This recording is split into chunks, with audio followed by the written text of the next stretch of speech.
어린이날을 맞아 경남 곳곳에서 풍성한 행사가 열렸습니다. 어린이들이 부모와 즐거운 하루를 보냈습니다. 산청 한방약초축제 기간에 조선 고종황제와 명성황후의 황실 음식이 복원돼 일반에 공개됐습니다. 경남시군의회 의장들이 서민자녀 교육지원사업 조례 제정을 보류하기로 하면서 사업 시행이 불투명해지고 있습니다. 밀양제약산에 300년 이상 된 국내 최대 진달래 나무가 꽃을 피우지 못한 채 고사 위기에 놓였습니다.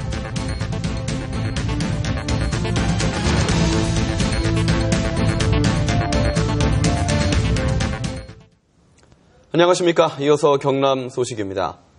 오늘 93번째 어린이날을 맞아 경남 곳곳에서 각종 놀이와 과학체험 등 다채로운 행사가 풍성하게 열렸습니다. 어린이들의 웃음소리로 가득한 현장을 차주아 기자가 다녀왔습니다. 화창한 햇살 아래 어린이들이 푸른 잔디 위를 뛰놉니다. 바람개비를 날리려 아장아장 뜀박질을 하고 하늘 위로 비누방울을 마음껏 날려봅니다. 커다란 미끄럼틀도 엄마와 함께 오른 오늘만큼은 무섭지 않습니다. 고사리 손에 빠져나가는 미꾸라지를 잡으려 물속을 첨벙첨벙 뛰노는 사이 더위도 어느새 사라졌습니다. 미끄럼틀 타고 비누도 만들고 미꾸라지도 잡았어요. 가족이랑 와서 재밌게 놀고 그러니까 좋았어요. 야구장도 오늘은 어린이 관객들이 주인공. 경기를 앞두고 제기차기와 딱지치기 등 전통놀이가 곳곳에서 펼쳐졌습니다. 경기가 시작되자 어린이들의 열띤 응원으로 관중석마다 웃음꽃이 폈습니다. 야구도 보고 놀러 왔어요. 우리 애가 장래희망이 야구 선수인데다가 야구를 엄청 좋아하고 NC의 어떻게 열혈 팬이기 때문에 색다른 과학체험도 어린이날의 또 다른 즐길거리. 바나나로 만든 건반을 두드려보고 자석을 붙여 전자회로도 만들어봅니다. 평소엔 어린이날에 부모님과 함께 특별히 놀러가고 놀이동산 가고 그랬는데 오늘 이런 데 오니까 좀 새롭고 색다른 경험을 해서 좋았고 이런 데가 더 많아졌으면 좋겠어요. 올해로 93번째 어린이날. 아이들의 웃음소리로 여느 날보다 화창하게 빛났습니다. KBS 뉴스 차주아입니다. 산청에서는 한방약초축제가 열리고 있는데요. 조선시대 고종황제와 명성황후에게 진상됐던 황실 음식이 처음으로 재현돼 눈길을 끌고 있습니다. 보도에 황재락 기자입니다. 소의 간과 막창을 얇게 다져 밀가루전으로 만든 전통 음식입니다. 비타민과 엽산 등이 풍부해 항산화, 항노화 효능이 뛰어납니다. 닭고기와 쇠고기, 전복과 해삼 등을 넣고 끓인 탕은 간 기능 개선과 피부 노화 방지에 좋고 배나 생강을 꿀이나 설탕에 졸여서 만든 정과나 찹쌀가루를 튀겨 당귀나 계피가루를 묻힌 강정은 혈관질환 예방에 도움이 됩니다. 이번에 재현된 음식 30종은 조선시대 고종황제와 명성황후에게 직접 진상된 것들. 지난 2011년 경상대 도서관이 공개한 조선시대 궁중음식 역사 자료를 바탕으로 공식 행사에서 처음 재현한 것입니다. 요리명만 나와 있지 뭐가 들어간다, 조리법이 어떻다 이런 게 전혀 없습니다. 그래서 뭐가 들어가는지 조리법이 어떤지 그걸 또 다른 자료를 찾는데 엄청난 시간이 많이 들었고. 황실 음식 재현은 쉽지 않은 과정이었지만 우리 전통 음식의 우수성을 다시 발견하는 계기가 됐습니다. 우리 전통 음식의 우수성을 널리 알리고 개성 발전시켜서 건강한 식단 조성 그리고 한식 산업 발전에 기여하도록 최고 음식을 바탕으로 진행되는 조선 황실 음식 복원은 현대인을 위한 항노화 음식 개발에도 큰 도움이 될 전망입니다. KBS 뉴스 황재락입니다. 거제경찰서는 거액의 보험금을 타내기 위해 사전에 모의를 한 뒤 추돌 사고를 낸 람보르기니 차주 A씨에 대해 사기 미수 혐의로 구속영장을 신청할 예정입니다. A씨는 SM7 차량 운전자 B씨 등 다른 3명과 공모해 지난 3월 14일 거제시 고현동의 한 도로에서 람보르기니 차와 SM7 차 간의 추돌 사고를 일으켜 이른바 미수선 수리비로 보험금 9,900여만 원을 타내려 한 혐의를 받고 있습니다. 사천경찰서는 재산을 상속받아 분배하기로 하고 자녀들과 함께 남편을 살해하려 한 혐의로 61살 김모 씨를 구속했습니다. 김 씨는 지난 1일 아침 사천시의 한 주택에서 30대 아들, 딸과 함께 남편 68살 강모 씨를 둔기로 때려 살해하려다 미수에 그친 혐의를 받고 있으며 아들과 딸은 지난 3일 같은 혐의로 경찰에 구속됐습니다. 경상남도가 무상급식 중단 대책으로 추진하고 있는 서민자녀 교육지원 사업에 빨간불이 켜졌습니다. 시군의회 의장들이 무상급식 중단 사태가 마무리될 때까지 관련 조례 제정을 보류하기로 결정했기 때문입니다. 송현준 기자가 보도합니다. 무상급식 중단을 반대하는 양산 시민들의 서명지입니다. 날 만에 서명한 시민이 7,100여 명을 넘겼습니다. 이에 따라 양산시의회는 학교급식 지원을 의무화하는 조례 개정안을 발의했는데 걱정은 서민자녀 교육지원 사업입니다. 급식 지원비와 서민자녀 사업비 모두를 감당하기에는 시 재정에 부담이 크기 때문. 제가 생각했을 때도 본인이 생각했을 때도 이거는 두 개 다 수용할 수 있는 저희 재정 여건은 되지는 않습니다. 그래서 저희도 고민이 되는 것이고. 각 시군의 사정은 비슷해 경남 시군의회 의장들은 당분간 서민자녀 교육지원 조례 논의를 중단하기로 결정했습니다. 서민자녀 교육지원 조례의 타당성을 검토해서 우리 시 재정에 따라서 도와 같이 언론에서 다시 진행할 수 있다는 이런 얘기죠. 다른 시군 의장은 시군의 의견을 구하지도 않고 경상남도가 일방적으로 서민자녀 사업을 밀어붙인 데 대한 반발도 이번 결정의 원인이라고 밝혔습니다. 문제는 올해까지 관련 조례를 제정하지 않으면 내년부터는 서민자녀 교육지원 사업 자체가 실현이 어려워진다는 데 있습니다. 관련 법이 내년부터 시행돼 관련 조례 없이는 보조금을 사용할 수 없기 때문입니다. 반발과 논란 속에 시행된 서민자녀 교육지원 사업이 파행을 겪고 있습니다. KBS 뉴스 송현준입니다.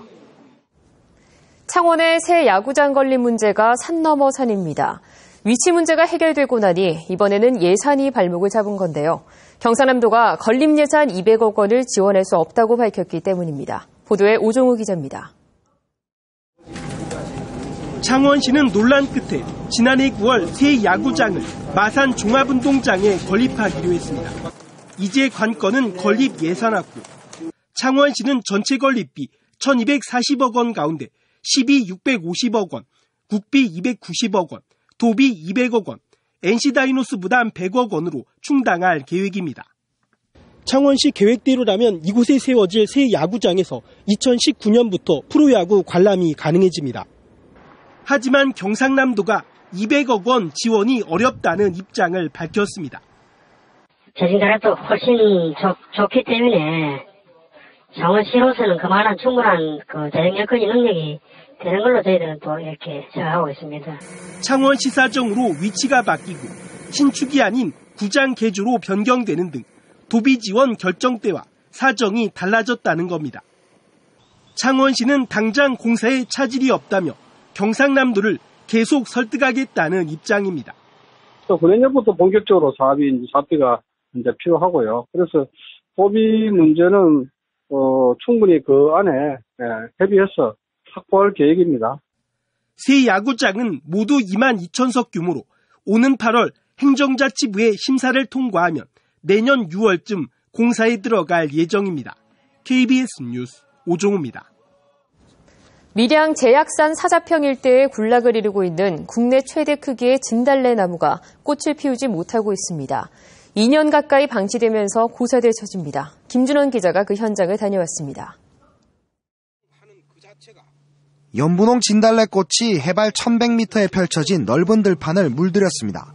하지만 등산로 2.5km를 둘러싼 국내 최대 규모의 진달래 나무 군락지에는 꽃이 듬성듬성합니다. 밑동둘레만 1.5m에 키는 4m. 나이는 300년 이상 된 것으로 추정되지만 따로 관리되지는 않습니다. 꽃의 색깔이 대단히 다양합니다. 생명과학적으로 유전자원을 보호 육성 활용하는데 대단히 중요한 자원이 된다는 것이 2년 가까이 방치되면서 고사 우려가 현실로 닥친 겁니다.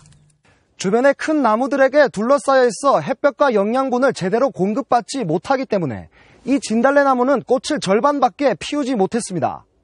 환경단체들은 수년째 진달래 군락지의 천연기념물 지정을 요구하고 있습니다.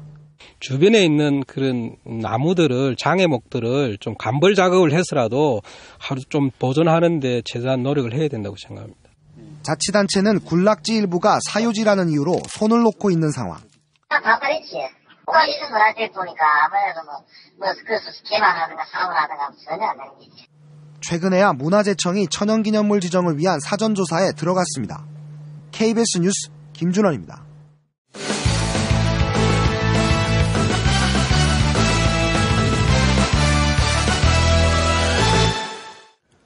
주요 단신입니다.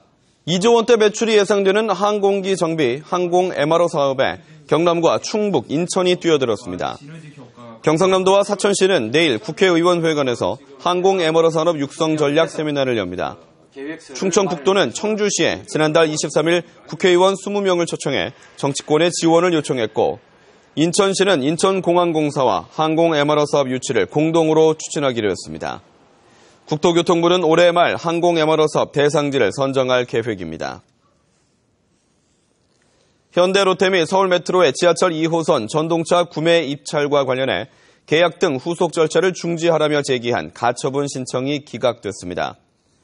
서울중앙지법 민사합의 50부는 서울 지하철 2호선 전동차 교체 사업자로 선정된 로윈 다윈시스 컨소시엄의 자격에 문제가 없다고 판단했습니다. 현대로템은 낙찰자의 경영 상태와 실적을 따졌을 때 낙찰이 불가능하다며 가처분 신청을 냈습니다. 경남 중소기업체 경기 전망이 2달 연속 하락했습니다.